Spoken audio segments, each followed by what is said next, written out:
Allahumma salli ala Sayyidina Muhammad wa ala alihi. Dan subhanallah, hari ini saya cukup excited sebab hari ini merupakan hari pertama saya dapat berpeluang untuk kata orang mengendalikan segmen Assalamualaikum An-Nisa. Dan subhanallah, pada pagi ini ditambah lagi penyeri kepada program kita, iaitu kita ada Dr. Harlina Halizah Siraj untuk berkongsi dengan kita tentang timbalan amalan baik dan juga buruk. Dan subhanallah, kita akan menyambung sebenarnya pesanan daripada Luqmanul Hakim dengan Luqman menasihati anaknya dengan berkata, "Wahai anak kesayanganku, sesungguhnya jika ada sesuatu perkara yang baik atau yang buruk, sekalipun seberat biji sawi, serta ia tersembunyi dalam batu besar atau di langit ataupun di bumi, sudah tetap akan dibawa oleh Allah untuk dihakimi dan dibalasnya. Kerana sesungguhnya Allah Maha Halus pengetahuannya, lagi amat meliputi akan segala yang tersembunyi." Surah Al-Luqman ayat 16. Dan subhanallah, bila kita renung sebenarnya kan nasihat-nasihat yang dikemukakan Luqman, kita akan dapat membahagikannya dengan 4 dimensi, iaitu physical, intellectual, emotional dan juga spiritual. Dan keempat elemen ini akan mengimbangkan manusia antara duniawi dan juga ukhrawi dan dapat membangunkan kepribadian yang utuh dan juga lengkap menurut Al-Quran dan juga Sunnah. Jadi bersama-sama dengan kita di talian Skype tak lain tak bukan Dr. Harlina Halizah Siraj. Assalamualaikum Doktor. Waalaikumsalam warahmatullahi wabarakatuh. Hana, apa khabar? Alhamdulillah. Masya-Allah. Tak dapat nak bersama secara fizikal, Hana, minta maaf. Tapi tak apa ni, insya-Allah kita cuba kupas tajuk ni sebaik mungkin, insya-Allah. Insya-Allah. Doktor, tadi pagi saya sebenarnya tertarik dengan perbincangan daripada Ustaz Syahri Sazri Azmi yang berkata sebenarnya kebaikan ini bukan kita yang pilih, bukannya perspektif kita. Kebaikan ini dari perspektif daripada Allah Subhanahu Wa Taala. Baik menurut Allah dan juga baik menurut Rasulullah sallallahu alaihi wasallam. Jadi, kalau kita lihat sini kan daripada nasihat Luqman kan, kita tak boleh meremehkan tak kira sebesar biji sawi dan juga kebaikan dan juga keburukan. Dan mungkin Datuk Doktor boleh berikan sedikit mukadimah kan mengenai pesanan Luqman pada hari ini untuk kita ni sebagai ibu dan juga ayah dan juga anak-anak barangkali. Tafadhal Doktor.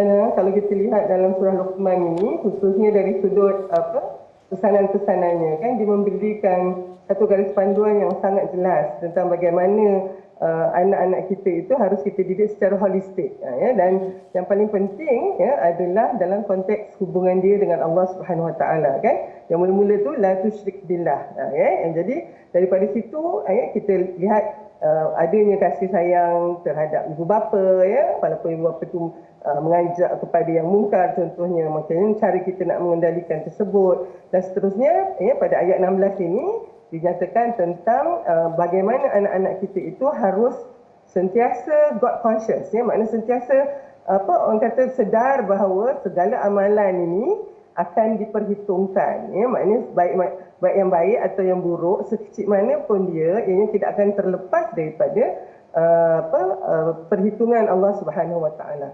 Jadi kalau misalnya anak kita ni Hana, tidak kita sediakan tentang hubungan dia hablum minallah itu, bahawa dia sentiasa tahu bahawa Allah melihatnya. Jadi nasihat ini agak sukar juga sebabnya kita selalu kalau buat sesuatu kita lupa je, dan kalau mungkin kita ingat dia hanya ada kesan sekarang. Sebenarnya setiap amalan kita adalah merupakan biji benih yang kita tanam hari ini dan dianya akan tumbuh. Jadi kalau yang benih yang baik kita tanam hari ini, maka dia akan menghasilkan pokok yang juga bermanfaat. Tapi kalau yang kita tanam itu yang tak elok, maka dia juga akan membesar menjadi tumbuhan yang tak baik pula. Jadi konsep dari konteksnya kita segala amalan kita ini akan diperhitungkan. Maka dengan itu kebaikan sekecil mana pun harus kita lakukan. Tak boleh buat semua, kita buat yang sikit. Tapi jahat pun suka juga yang jahat pun tak boleh buat, yang kecil-kecil pun tak boleh, kerana semuanya itu di dalam radar radar yang mana radar Allah yang tak langsung terlepas sedikit je pun. Subhanallah. Doktor, kalau kita lihat kan mungkin perangai orang kat luar sana kalau kita nampak macam tak semenggah ke kan. Perkara pertama kita akan cakap, dia ni mak bapak dia tak ajar ke kan. Jadi kalau kita lihat sebenarnya memang akan ada mak ayah juga yang akan dipetik kalau nampak mungkin anak tu semenggah ataupun tak semenggah perangainya. Jadi subhanallah, ibu dan ayah juga sendiri kata orang bertanggungjawab untuk mengajar anak-anak itu baik dan juga buruk. Tak banyak diharapkan sekolah juga. Jadi mungkin Dr. Har boleh jelaskan dengan lebih lanjut sebenarnya tanggungjawab ibu ayah untuk mencelikkan anak-anak, beri penerangan kepada anak-anak pencerahan mana baik, mana buruk. Kena tunjuk ke atau kena jadikan contoh ke atau bagaimana doktor? Pertama sekali, pada pandangan Dr. Ha, kalau kita nak bercakap tentang baik buruk, kita kena jelas apa dia, timbang tara dan juga kayu ukur dia. Sebab biasalah ya, ada benda yang kita rasa bendanya baik, tetapi untuk orang lain sebab dia menggunakan skala timbangan yang lain, apa yang kita buat tu pada dia buruk pula. Jadi oleh sebab tu ibu ayah ni sebelum anak lahir di kan memang dah kena pastikan sistem timbangan apa yang kita nak guna untuk keluarga kita ni. Maknanya apa dia parameter baik dan buruk yang nak kita gunakan untuk mendidik anak-anak kita sebabnya nanti tak bolehlah mak ayah guna sistem A mak guna sistem A, ayah pula guna sistem B, itu nanti dia berceramuklah kat situ. Jadi oleh itu sebagai keluarga muslim kita kena pastikan bahawa sistem baik buruk itu adalah mengikut ukuran Islam. Yang itu satu. Jadi bila kata sefikrah dah tu ibu dan ayahnya, maka dengan itu kita bolehlah ada satu strategi bersama untuk mendisiplinkan anak kita dengan nilai baik dan buruk yang kita nak mereka membesar dengannya. Itu satu. Keduanya, kita kena tahu Hana, ini satu yang nak tahap perasan kadang tu kita lupa nak mengatakan mungkin ataupun kita terlepas pandang yang ini. Kenapa sesuatu itu dikatakan baik? Dan kenapa sesuatu itu dikatakan buruk? Jadi nilaian kita dalam konteks Islam yang baik itu adalah apa yang Allah suruh dan apa yang Allah suka. Selari dengan perintah dalam Al-Quran dan Sunnah. Dan apa yang buruk itu adalah apa yang Allah larang dan Allah tegah serta Allah tak suka. Juga kita lihatnya daripada Quran dan Sunnah. Tapi kan kita selalu ingat bahawa bila kita buat benda baik itu kita buat kerana Allah suka. Kita buat tu kerana nak pastikan dapat redha Allah begitu. Bagus tu. Tetapi mungkin dalam konteks yang paling asas kita kena ingat perkara baik yang Allah suruh kita buat tu sebenarnya dia baik untuk kita. Maksud dia tidak perkara-perkara itu tidak akan merosakkan kita. Perkara itu sebenarnya akan lebih mengembangkan lagi potensi kita. Dan perkara buruk tu ataupun yang tak elok tu yang Allah larang tu sebenarnya dianya berbahaya untuk kita, dianya tak bagus untuk kita. Kalau kita buat, kita sendiri yang akan berhadapan dengan banyak kemiskinan dan masalah tapi ni satu lagi, benda yang Allah suka tu nafsu kita tak suka. Itu kita punya nature pula Jadi benda macam mana pun lah Allah suka sebenarnya baik untuk kita, tetapi nafsu kita dia akan selalu rasa tak best lah benda ni, begitu. Dan benda yang Allah larang yang sebenarnya sangat bahaya untuk kita sebenarnya kalau kita buat juga akan merosakkan kita. Perkara itu pula nafsu kita sangat suka. Jadi benda tu Allah larang, tak boleh. Dan kita patut beriman dan orang kata meyakini bahawa perkara itu akan merosakkan kita, tapi nafsu kita nak sangat. Jadi yang itu, konsep itu sebenarnya pada saya sangat penting untuk diperkenalkan di peringkat awal sebab anak-anak kita dia kena tahu bahawa segalanya ini adalah untuk kebaikan dia. Sebab kalau kita tak bagi tahu macam tu, dia ingat masa kecil ialah dia takut pada Allah, tapi bila dia dah orang kata dah remaja contohnya, dia mulalah berkata saya tengok ada orang tak solat, ada orang ni pun tapi hidup dia lebih baik dari saya, kenapa pula dia dah mula kerana yang itu kita tidak tanamkan betul-betul. Itu pandangan saya lah dalam konteks nak menentukan apa baik dan buruk. Sebab anak-anak kita hari ini banyak terdedah dengan banyak perkara dan dia mempunyai dia kena memilih tu. Dan bila dia katalah kebanyakan orang memilih benda yang jahat dan nampak seronok sangat benda jahat tu.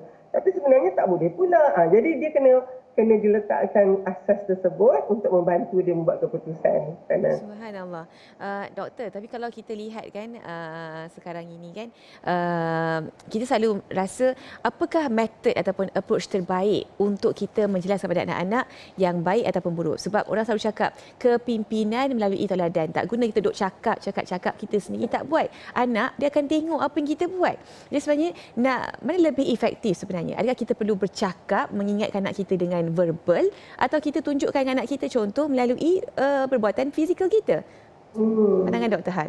Itu kalau kita soalan objektif, jawapan dia sangat jelas.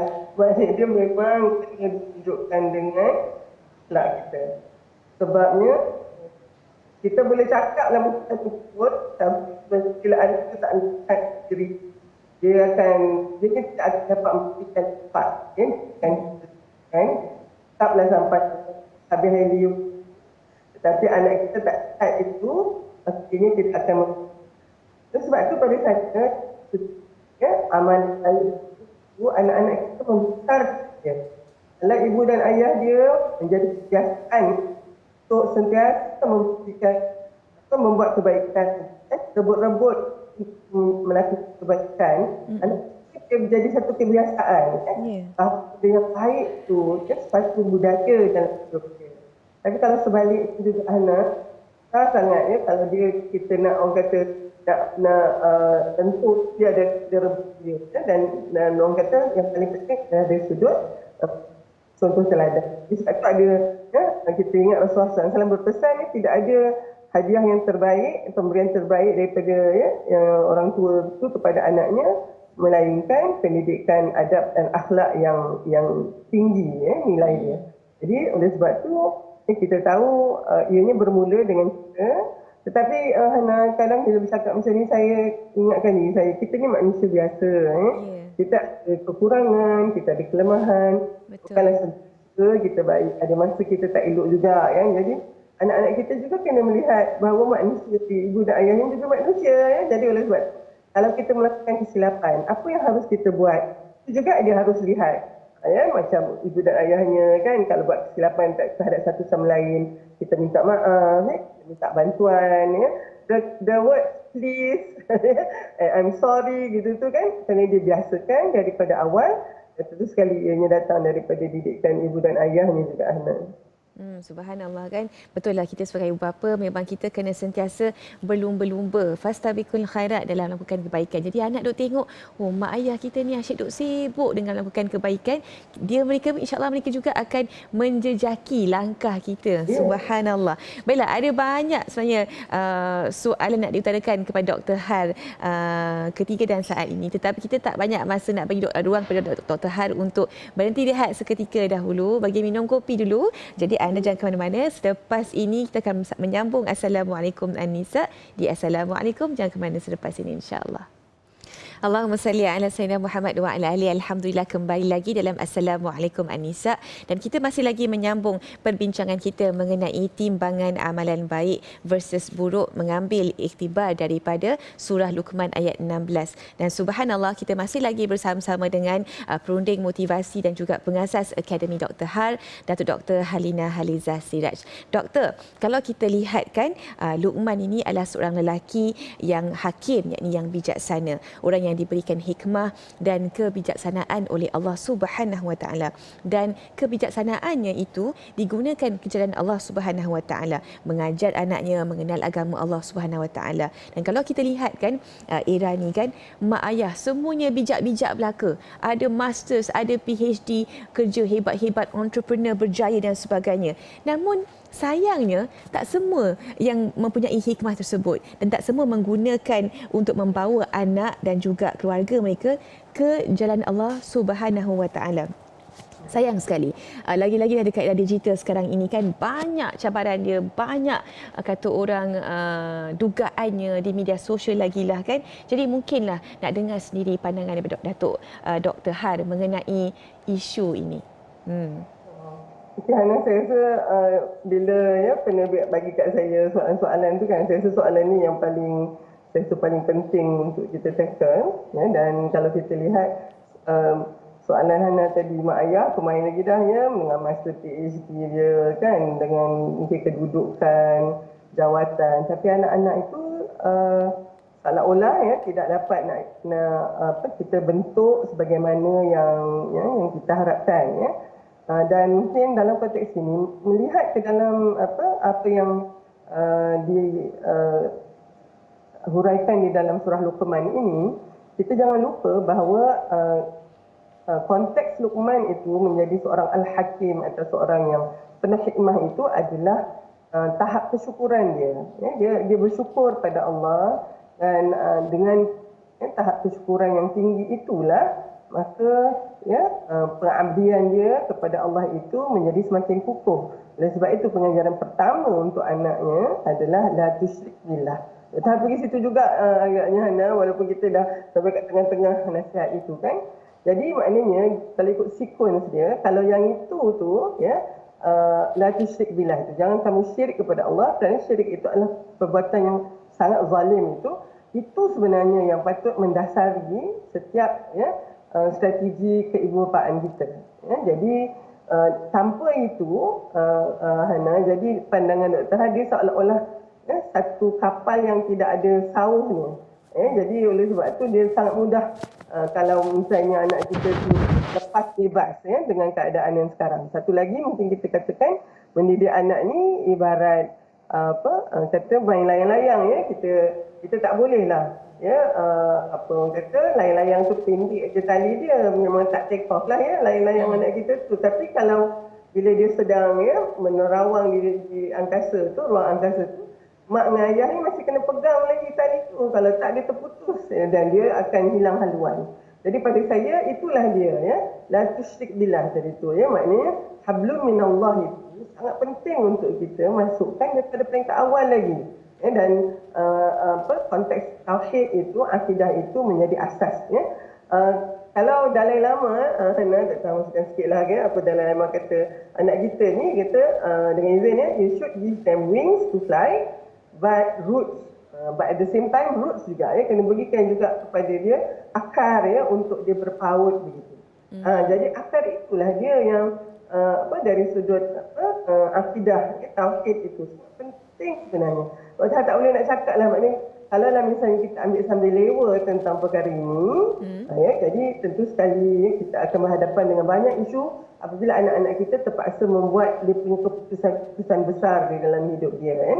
Oleh sebab tu mungkin bila kita tak letakkan asas yang kuat ini Hana, bila anak kita terbabas contohnya kan, hari ini kita mudah sajalah nak menyalahkan inilah dia media sosial ya, inilah dia begitu-begitu, tapi mungkin disebabkan oleh asas ni. Kenapa Dr. cakap macam ni? Sebabnya begini Hana, kalaulah asas akidah tadi itu kukuh ya, maka anak kita mungkin akan Allah uji ya, anak kita ni pun manusia biasa.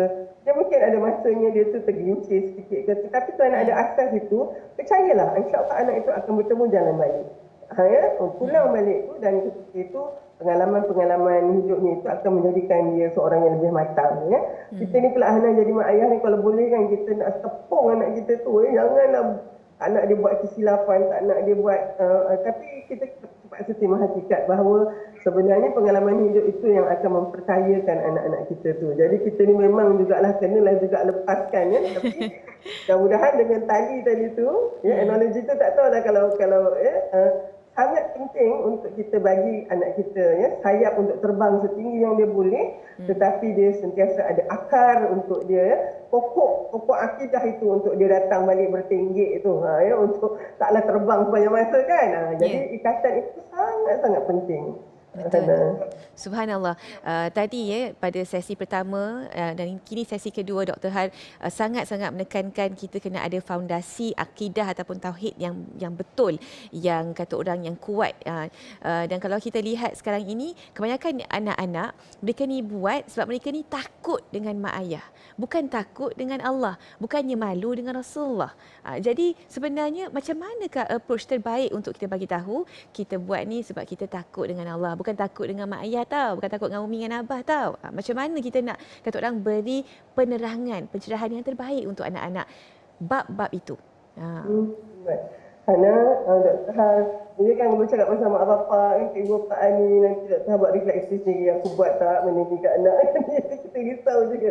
Tetapi macam inilah Hana, agaknya kalau misalnya dalam setiap perbuatan kita itu, kita akan pulangkan balik kepada matlamat dan niat. Inamal a'mal dan niat itu sebenarnya sangat penting supaya kita menyemak-nyemak niat kita dan juga memastikan anak kita daripada mana pun dia nak bertolak itu ada niat yang betul.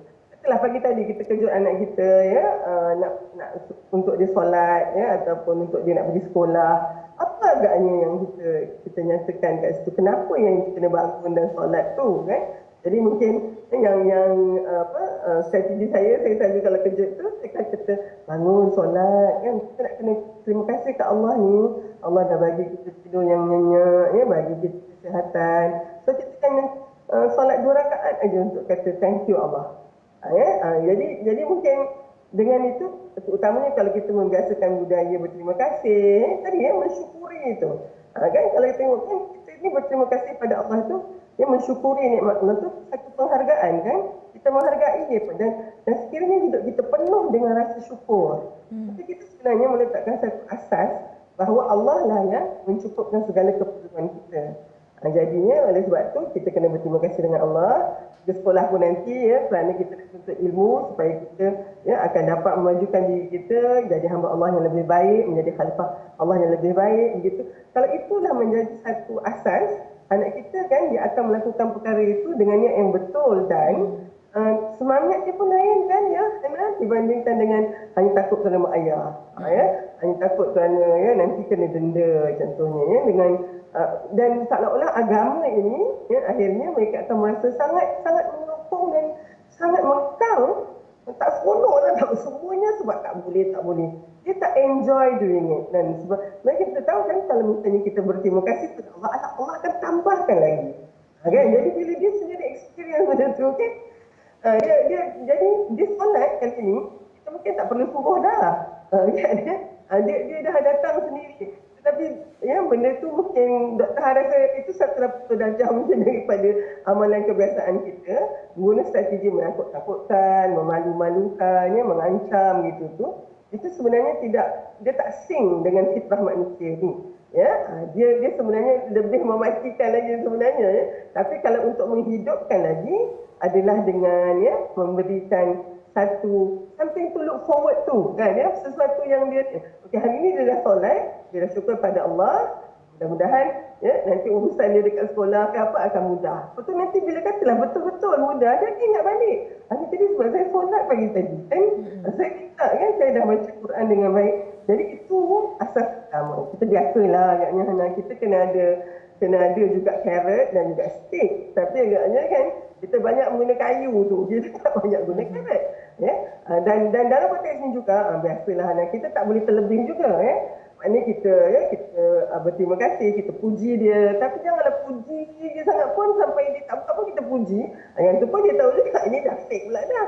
Jadi Dr. Har baru dia bincang dengan rakan kita ni sebenarnya dalam kehidupan kita ni memang sentiasa ada keseimbangan dan kesejahteraan, tidak terlalu banyak ke kanan atau tidak terlalu banyak ke kiri, tetapi itulah sebenarnya konsep kesejahteraan, itulah sebenarnya apa yang diajarkan oleh Islam dan itulah sebenarnya yang membawa kesejahteraan dan keseimbangan dalam kehidupan kita insya-Allah. Subhanallah. Doktor, kita semua nak sekapal dengan keluarga kita ke syurga sama-sama kan? Tapi hakikatnya Nabi Nuh tak sekapal dengan anaknya.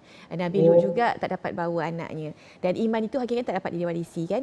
Tapi sampai bila kita nak mengalah dengan terma iman tu tak dapat nak diwarisi? Mungkin sebenarnya kita mungkin tak berusaha dengan lebih baik sebenarnya mungkin untuk menarik anak kita sama-sama melakukan kebaikan. Itu soalan nak ditanyakan kepada Dr. Har selepas ini. Nak beri ruang kepada Dr. Har untuk berehat sekejap. Kita akan sambung. Assalamualaikum Anisa. Jangan ke mana-mana insya-Allah. Allahumma salli ala sayyidina Muhammad wa ala alihi. Alhamdulillah, kembali lagi dalam Assalamualaikum Anisa dan kita masih lagi bersama dengan Datuk Dr. Harlina Haliza Siraj untuk bercerita tentang timbang baik amal baik versus buruk. Dan subhanallah, tadi soalan yang saya utarakan kepada Dr. Har, sampai bila kita nak mengalah dengan terma iman tak dapat diwarisi? Adakah kita ni tak mahu berusaha dan mencuba sehabis baik untuk menarik anak kita sehinggalah ke akhirnya hanya sama-sama membuat kebaikan, sama-sama kata orang masuk syurga, sama-sama mati dalam iman. Macam mana tu Dr. Har? Nah, mungkin Dr. Har tackle macam ni dalam konteks persoalan ini. Ungkapan iman tidak boleh diwarisi itu bukan satu lesen lah untuk kita give up dengan mudah terhadap segala kerenah anak-anak kita. Jadi mungkinlah kan bila geram tu kita ajar lain, dia buat lain, dan kita kata ikut engkau lah kan. Iman ni memang tak boleh diwarisi begitu. Tapi itu pandangan Dr. Har, dia tidak boleh dijadikan sebagai satu justifikasi untuk kita tidak terus mendoakan dan berusaha untuk membimbing anak-anak kita ni. Anak-anak ni Hana, selagi mana dia belum balik tu, dia memanglah tanggungan kita tetapi selepas dia balik tu, kita kena ingat dia orang actually charting their own territory. Dia orang sedang menongkah kehidupan dan orang kata akan berhadapan dengan kehidupan mereka sendiri. Jadi kita ni yang jadi mak dan ayah ni mungkinlah tak nak kita kena juga lepaskan, tapi taklah lepas tu maknanya kita langsung tidak bertanggungjawab ataupun tidak langsung kita nak ambil peduli. Sebab anak-anak ni, khususnya anak-anak yang ini selalulah cerita-cerita bila anak saya menyediakan bahan untuk aspek soalan yang ini. Saya rasa kita ada banyak cerita kisah-kisah benar yang mana anak-anak yang mungkin banyak tersasar, melakukan dosa dan seterusnya, tetapi disebabkan oleh ibu dan ayah yang sangat tidak pun give up on them, maknanya dengan doa akhirnya kita kembali. Tapi kita juga sering juga diingatkan tentang tadi yang macam Hana kata, anak Nabi Nuh sendiri tidak sekapal dengan dia. Kita tahu juga bagaimana Nabi Ibrahim AS sangat mengharapkan iman ayahnya ataupun ahli keluarganya, tapi itu tak berlaku. Tahu juga Rasulullah SAW betapa sayangnya Rasulullah kepada Abu Talib, tetapi sampai ke akhir juga. So, itu semua adalah satu kisah benar tentang jalan cerita manusia, bahawa mungkin semua yang kita nak itu akan kita dapat, hingga walaupun dia seorang Nabi sendiri. Jadi yang penting bagaimana kita melalui orang kata hakikat tersebut. Oleh sebab itu mungkin bagi siapa yang diuji anak-anak, saya tahu masa ni yang dia ramai, kita harap anak kita menjadi begini, jadi begitu pula. Jadi apa agaknya tanggungjawab ibu dan ayah ini? Janganlah senang saja kita kata iman tidak boleh diwarisi macam tu saja, tapi kita akan kata saya tidak akan berputus asa daripada rahmat Allah. Mudah-mudahan Allah terus memberikan bimbingannya. Dan kita juga tahu sebenarnya apa saja kesudahan anak kita tu, walaupun kita mungkin sebahagian daripada pencetus ataupun yang contribute yang memberikan sumbangan kepada didikan anak itu, tetapi akhirnya anak itu akan terpaksa memikul bebannya sendiri kan.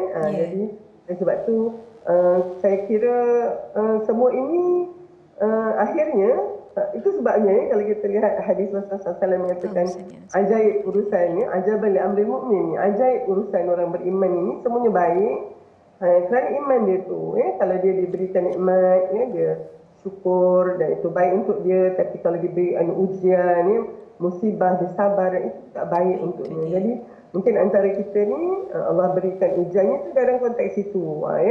Ada orang diberikan ujian yang lain pula. Jangan lupa ibu ayah yang merasakan anaknya semuanya menjadi kan, apa yang dia nak semua jadi, itu pun ujian juga. Sejauh mana pula kita mensyukuri pemberian Allah dalam konteks anak-anak yang baik ini. Adakah kita menyombong pula kan? Asyik-asyik duk cerita kat orang anak kita yang seorangnya begini begitu begini. Itu pun ujian juga tu Jadi yang sedang diuji dengan kerenah yang sangat memeningkan kepala kita pun itu juga peluang untuk kita bersabar dan diberikan ganjaran yang baik. Tapi untuk anak yang dah tiap-tiap tahun dah makan buah anak saja pun ada ujian juga tu. InsyaAllah mudah-mudahan kita menjadi orang yang lepas dan juga lulus segala ujian-ujian ini. Amin, amin, insyaAllah. Dan subhanallah, Dr. Har, sebenarnya macam kita nak ajar anak-anak kita ni kan, yang setiap perbuatan mereka ini akan dihitung oleh Allah Subhanahu Wa Taala kan. Macam dalam cerita, macam dalam lagu apa ni? Lagu Wings lah, hukum karma kan.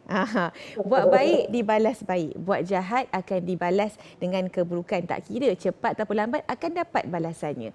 Macam mana kita nak beritahu anak-anak kita ni bahawa setiap langkah tindak tanduk mereka itu dikira, hatta niat mereka sekalipun. Baik. Dan cerita pasal karma ni memang selalulah kalau tengok cerita movie tu dia macam tu lah kan. Dia punya ni yang jahat tu akhirnya akan dapatlah balasan.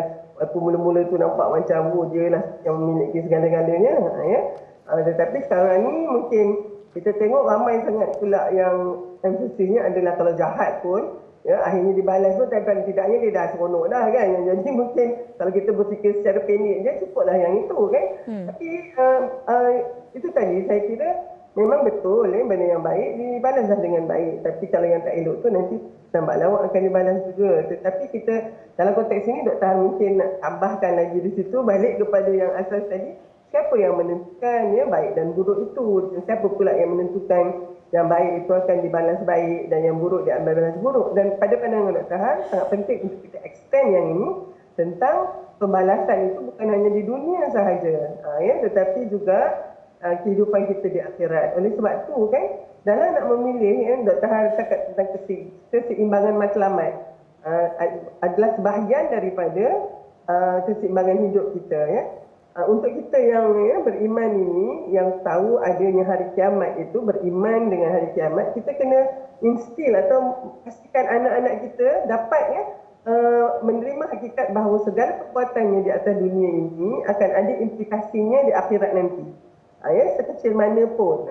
Oleh sebab tu dia punya formula begini saja. Ada amal yang di dunia ini sangat baik, orang semua suka, dan nanti Allah akan ganjari pula berlipat kali ganda di akhirat. Maka yang itu tu buat banyak-banyak.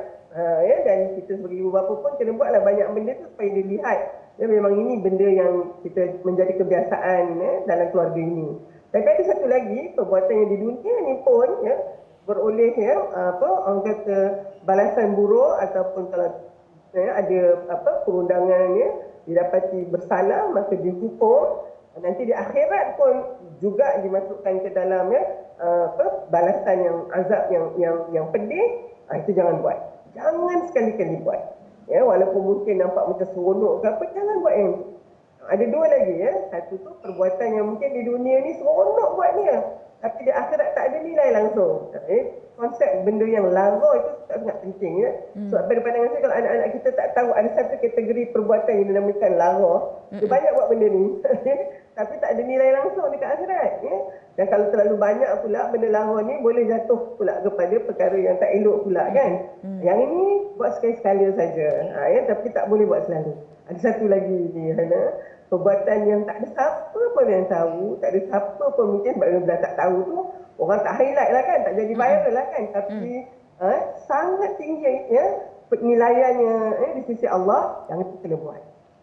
Konsep ini juga sangat penting untuk pastikan anak kita ni tidaklah terlalu terburu-burukan semua nak kena tunjuk dekat sokmed tu ke dan berapa banyak orang yang tengok yang jadi viral ke tidak. Ada benda yang tak viral pun tapi sebenarnya namanya telah meniti di bibir ahli langit ni disebut-sebut oleh mereka yang sedang menunggu untuk alam yang satu lagi tu. Yang tu kena buat banyak-banyak juga. Jadi bila kita ada konsep ini Hana, kita tak bolehlah hanya main karma je.